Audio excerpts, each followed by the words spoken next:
Another box score watching episode, and we are at episode 45, I think. And it's been a lot of days already.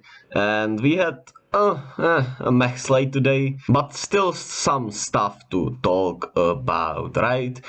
Before we get into that, if you enjoy basketball, if you enjoy talking about basketball, leave a comment, tell me what you think about today's game, like and subscribe, and let's get into it as we start at Madison Square Garden as the Mavs get a good win and are now back at 500 over the Knicks. And we of course all know Jalen Brunson played for the Mavs last year and they played against each other, and it was a good game at first because it felt like the Knicks were gonna kinda, maybe beat the Mavs, and they were up by 10 throughout the first half, but then in the third quarter and the fourth quarter they just got absolutely destroyed, blown off the court, and from up 10 it went to down 30, and nothing changed in that rotation. Nothing, it felt like they were not gonna do anything about it. They just kinda accepted they were gonna get blown out, and yeah, I don't know, man.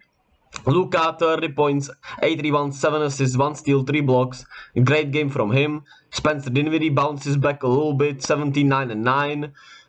Tim Hardaway had 28 and 7. He's been on fire lately, and that's much needed for the Mavs, who just need somebody with the heftier contract to shoot at least, somewhat consistently. Maxi Kleber off the bench at 13 and 3. Reggie Bullock had 10 points, which is maybe, they should throw a parade in Texas, honestly, because 10 points for Reggie Bullock in this year is crazy. And good win for the Mavs against the Knicks, who are just mediocre at best, right? Jalen Brunson had 13, 2, and 3. Yeah, he was not the best game from him. Julius Randle had 24, 5, and 3. He was solid, but still, I just don't love Julius Randle, right? And RJ Barrett, 13 points. You just need more from him, even though he played only 20 minutes. Emmanuel quickly off the bench at 23 and 6. That is fine, and well, nothing else was really fine in this game, right? For the Knicks, of course. Then we move into La La Land as the Clippers get blown out by Sacramento, another blowout, and they should get Kawhi or PG back in these, next week hopefully. But the question remains, for how long will they be back, right? This was a blowout from the start. The Clippers didn't put up a fight. The Kings just wiped the floor with them. Domantas Sabonis had 24 points, 5 rebounds, 6 assists, 2 blocks. He was sensational. Keegan Murray had 23.7 rebounds. Best game of his young career, I feel like. Harrison Barnes had 10 points very efficiently. Kevin Huerter 12. De'Aaron Fox at 14. Malik Monk off the bench at 13 and 10 in the first, in the first quarter or so. Everyone played really good on the Kings. They shot 52% from the field. The Clippers just didn't put up a fight, as I said. There was nothing to really, say about their performance. Brandon Boston at 18 points. Shout out to him, I suppose. And everything else was bad. Well, John Wall had 12 points in 12 minutes, I suppose. We move on to Charlotte, where back-to-back games for both Charlotte and the Bucks, who were essentially without all their starters except for Brook Lopez, and they beat the Hornets anyway. And a good win after a rough loss yesterday against the Lakers. Bobby Portis, sensational 20 points, 8 rebounds, 7 assists. Brook Lopez had 6 blocks, 14.6 rebounds, and his impact was felt all over this game. Javon Carter had 14 points, 5 rebounds, 6 assists. And the bench was really solid. AJ Green, who I've never heard of before today, had 8 points in his 30 minutes, made 2 3-pointers. George Hill was 8 points, 5 assists, 4 of 7 from the field. Pat Connaughton had a better game, 9 points, 5 assists. So a good win for the Bucks against the Hornets, who won yesterday, so you kind of expected them to lose. Terry Rozier, 26 points on 21 shots, as efficient as he will be. Jalen McDaniels, pardon me, 21 points, 8 of 15 shooting, solid game from him. And yeah, PJ Washington went 0 for 13, so yeah, rough night for him. And we move on to another blowout as the Raptors blow out the Orlando Magic and, get a good win after 2 really bad losses. And, well, they they wiped the floor with the Magic, right? They were up by 30 throughout most of the game. It felt like the Magic kinda got it back at the end of the fourth quarter, of course, in garbage time essentially. Fred VanVleet had just 13 and 7. I need more from him for my fantasy. He's been really bad for that, so I'm pissed at him, but a better game from him either way. Scotty Barnes bounces back with 17 points, 14 rebounds. A much needed good game from him. Pascal Siakam had 26 points, 8 rebounds, 10 assists. Sensational, and has been sensational since he's returned. Continues to put up incredible numbers. OG Anunoby, 32 points, 4 assists, 3 steals. What a player he is. One of the defensive player of the year candidates for sure, and he's 100% gonna be in the all defense first team. The bench put up, a lot of breaks, so I guess shout out Malachi Flynn for not putting up breaks and Thaddeus Young. Otherwise, the bench was really bad. But still, nonetheless, a good win as well. The Magic look a little lifeless right now. Paolo couldn't get anything against these Raptors and their length. He was just shut down. Ball had 18 and 7, so that was cool to see. Need to cut down the turnovers though. The Wagner brothers didn't play well. Well, nobody from the starting lineup played well, right? Admiral Schofield was solid for them. Terence Ross had 18 and 7 of 7 shooting, so he was really good, but that's about it. Then we move on to the better part of games we had today, as the Thunder get a good win in Minnesota against the T-Wolves. And yeah, there was... And with this game, the Rudy Gobert ejection, that when he was dumbass and tripped Kenrich Williams over, and he had to cost me my fantasy win today, and though maybe a win for the T-Wolves, as their defense was bad otherwise throughout this game, and well, he could have helped that maybe, and he was off to a great start also. But the Thunder nonetheless played really well. Shea had 33 and 6. Wasn't one of his, game that felt as impactful, but he was really good. Josh Giddey, maybe his best game of the season.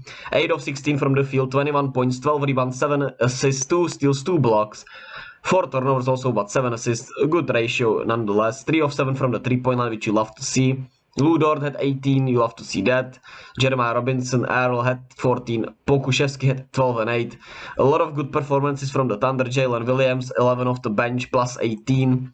Even though plus minus is obviously a bullish stat in a lot of ways, it still says something when you were plus 18 in your 27 minutes. And Kenrich Williams had 15 in his 21 minutes. Well, he was kind of fired up after the attack, right? And the T-Wolves, I was hoping to see them kind of, take off from here, because their roles would be simplified and we all know what they needed. But Rudy Gobert just decided to act like a jackass and get himself ejected. 6 of 4, he was minus 11 in his 9 minutes. So maybe he wouldn't have made it that much big of an impact, but he was bad, and that foul, the ejection was stupid. D'Angelo Russell had 27 and efficient, but his defense was bad, and that does not help, right? With your defensive anchor being out of the game. Jaden McDaniels wasn't that impactful also. He made some shots, but his defense wasn't as impactful as it has been so far this season. Anthony Edwards, 26 points, 4 assists, 3 rebounds, 6 steals. He tried his best. I felt like, maybe he forced a little too much threes in the first half, but at the same time, when he was going really well. And I feel like he played a good game. Jalen Noel off the bench had a good game, 21 points. Naz Reid filled in nicely for the Rudy Gobert. He did his part, 13 and 18. And it's just a rough loss for the T-Wolves, who need to survive without Karl Anthony Towns. Or, maybe even better, get a little better. And they're right now hovering under 500, and it's just bad. Next up, we move on to the Bay. My Warriors destroy the Rockets in the end and get a good win. 2 wins now above 500 in the 6th seed, 3 games behind the 1st seed, so a lot of positive things from the Bay. Even though Steph tweaked his ankle and it felt like a weird game from him, he had 30 points, 10 assists, 8 threes, not too shabby, right? Just a normal game from Steph. And the ankle appears to be fine, so that's good. He played through it. Hopefully it's, doesn't swell up overnight, or it's worse, because we need him, of course. Jordan Poole, once again, a great game. 2 back-to-back really good games, as he was starting with Clay out on a back-to-back, 21 points. Kevin Looney was really good today, 9 and 12. Wiggs, 36 points, 8 of 10 from the 3-point line. What a game from him. And the bench wasn't good at all today, once again. didn't feel like they played their best, and they kinda once again let the Rockets get into the game. But then the Warriors pushed the pedal back on and blew them out the park in that fourth quarter. But it was too close to comfort nonetheless. On the Rockets side, they got a great win yesterday, right? So they were playing with house money no matter what. They're playing pretty hard. I feel like they just need more defensive, not consistent, obviously consistency, but they just need somebody who will tell them that they need to defend, like, be more angry at them for not defending. I feel like the approach with them isn't good, but maybe not good for the long term, right? 13 and 10 from Tari Eason. Jalen Green was bad. He had 13. Kevin Porter Jr. had some nifty finishes at the rim, but couldn't hit the lick of the backboard from 3-point line. Well, they couldn't. No, they shot 3 of 28 from the 3-point line. They've been struggling. They're one of the worst shooting teams in the league, but 3 of 28 is horrendous, right? So you can win a game like that. And last but not least, we move on to Utah as the Jazz lose at home against the Blazers. Both teams started off really hard, top of the conference, been, falling down lately, and it was a really good match. The dynamic duo of Anfernee Simons and Jeremy Grant stays on fire as Anfernee Simons at 45. 7 turnovers is a bit too much, but you get it with how much he handles the ball, and you need less, of course, but you'll take it with those 45 points every day, right? And he had a clutch defensive stop in the end where he stopped Jordan Clarkson and essentially won the game. He had like 43 points in the third quarter. I thought he was gonna go for 60. Oh god, man. Jeremy Grant had 33, Yusuf Nurkic 15 and 14, Trendon Watford, who's been really solid for them, 9 and 14, and just a really good win. Once again, really short-handed, just 8 guys playing. Dame should be back. I'm not sure if it's today or tomorrow, but he should be back in the next couple of days, and hopefully they can keep building on that and get back to being, a little higher in the standings. And for the Jazz, a rough loss. Larry Markkanen had 21 points, 6 rebounds, but he turned the ball over in the clutch 2 times. That was really costly. Jordan Clarkson had 24 points in 26 shots, which is really bad. And the bench was horrible. Volker Kessler had 8 and 8, but his teammates from the bench didn't help with Malik Beasley. Couldn't hit the lick again. He's a hot and cold player, right? He was hot for 3 games now. He's been cold for 3 games. We'll see if we get a good game from him in their next game. And THT was bad today. So the starters were solid. The bench really did them in this game. And yeah, not much to say here, right? A great game.